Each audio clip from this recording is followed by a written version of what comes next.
Hey guys, yesterday we started talking about the pain and identity trap and how we tend to tie ourselves and our identity to our pain. Well, today I wanted to talk to you about something called agreement. And so there's this book I found, actually someone introduced me to it many years ago, and it's called The Four Agreements. And one of the pieces that it covers is how we tend to take things personally and we don't have to. And it talks about, the lens that people see things through and the reason that people say hurtful things to us. And that was, researching that for me was really a game changer. And it has helped me to be more resilient and not so selfish. And by that, I just mean like a lot of times when we think that people are talking about us or coming down on us, it's not really about us, it's more about them. And how does this tie to pain and identity? Well, part of the reason that we sometimes take things personally, and this isn't a popular thing to talk about, but part of the reason we take things personally is because something inside of us agrees with what the other person said. For instance, I was once told that I was a vile woman, and I didn't agree with that.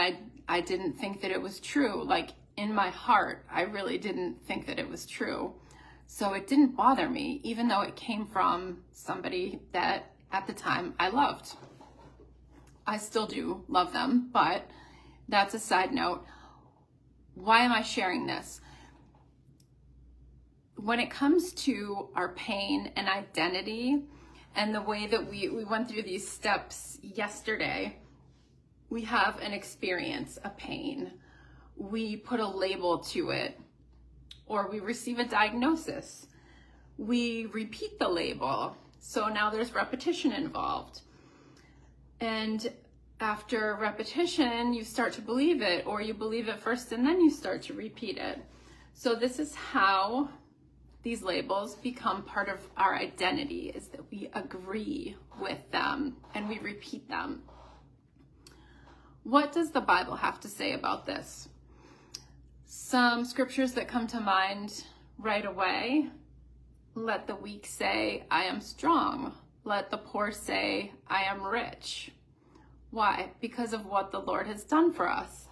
So I just received a text message from a dear friend.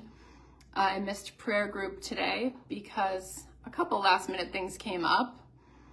One of which was a meeting that I had been looking forward to. And then I didn't know when it was going to happen. So it came up kind of last minute, but it went great. And another surprise was having a child home from school. So anyway, but I just received a text message, and it said, it was from a friend that goes to prayer group, and she let me know what they talked about today. And the message was, our circumstances do not determine God's goodness. So, okay, it looks like maybe it came back on. Hopefully it will stay connected. So basically, yeah, our circumstances do not determine God's goodness. And I love this because when it comes to identity and the way that we interpret or put meaning into different situations and circumstances, I think that, I think I'm going to share this with you today. This is a coaching model that I paid a lot of money to a mentor to learn how to use and apply this in my life, and also how to show it to different people. But what you do is you start with your circumstance. So what are you going through that could be labeled as good or bad or awful or life-changing? It could be a diagnosis, it could be a weather event. A lot of times these are things that are completely out of our control. So the only thing we can control in that situation is how we see it. And some people believe that their perception is not within their control.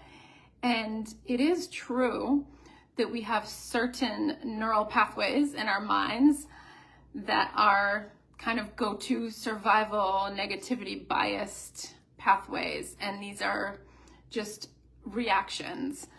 They're built into us as part of our survival mechanisms. But we don't have to live with that lens on all the time, especially when it comes to situations, circumstances that we can't control. A loved one dies, a house burns down, a house is flooded, you're having a struggle financially. It could be anything. You have a physical ailment. So the model starts with the circumstance, and the circumstance leads to a thought. So thoughts are what we form, our beliefs that we form from having different experiences. So most people would say, oh, their house burned down. How terrible. How terrible. My house flooded. That's awful. A loved one died. How sad. But there are different ways of looking at these things. So we have to think, okay, this experience, this circumstance is leading to this thought. The thoughts then tend to drive an emotion or a feeling. And then depending what those feelings or emotions are, it's leading to an action or non-action, a behavior. This is why sometimes if people are going through a depression, they will tend to sleep a lot. It's because they can't get their body to get into alignment with a different outcome because of the thought that led to the feeling and the behavior, and then ultimately the result, which is a non-action a lot of the time. So why am I sharing this? What does this have to do with labels and identity? Well, our identities, our false identities, started somewhere. So if you're getting an outcome or result consistently that you don't like, that you think is not consistent with who you truly are or who God says that you are, you have to trace that back to the behavior, the action, or the non-action. That can then be traced to the feeling or emotion that led to that action. You can then trace that back up to the thought and the circumstance. What was the circumstance? So once you learn how to use this model, you can plug any thought in, any circumstance, any action, any feeling or emotion, any result, and you can go back to the thought and change that. Everything else falls into place. So sometimes you can just say like, okay, here's the situation. What result do I want? And then you have to fill in the steps in between. This is something that I work on a lot in the masterclass and also in my program, but I wanted to introduce that to you today. And then tomorrow we're going to talk about replacing these false identities and labels with truth and authenticity. And instead of looking at what man thinks or these insults and things that people have told us throughout our lives that aren't nice, aren't true, we're going to replace some of those false beliefs and identities with God's truth. So we're going to get into some scripture. One really good example that I love is if you look back to the Garden of Eden, Adam and Eve, the serpent came and tempted them and they fell into the temptation. They did exactly what Satan wanted them to do, which was first to doubt what God said or to kind of twist what God said. Did God really say? And then, man sinned, Adam and Eve sinned. And then they hid. It's like right away they were ashamed and God came looking for them. Where are you, Adam? It says in the Bible. And I love that because when I was a child reading this passage, I thought that God was looking for Adam so he could punish him. But I think God, if you look at the patterns throughout the Bible, when we sin, God is looking for us because he wants that connection. He wants to reconcile with us. And so God's pursuing Adam, and then Adam said he was hiding because he was naked. And God said, who told you that? Who told you were naked? And that is like the perfect question for this teaching, I think, because it's like when we say, like, we look at ourselves and we are God's creation. But when God says, like, why are you hiding? This could be like, why aren't you walking with me? Why aren't you talking with me?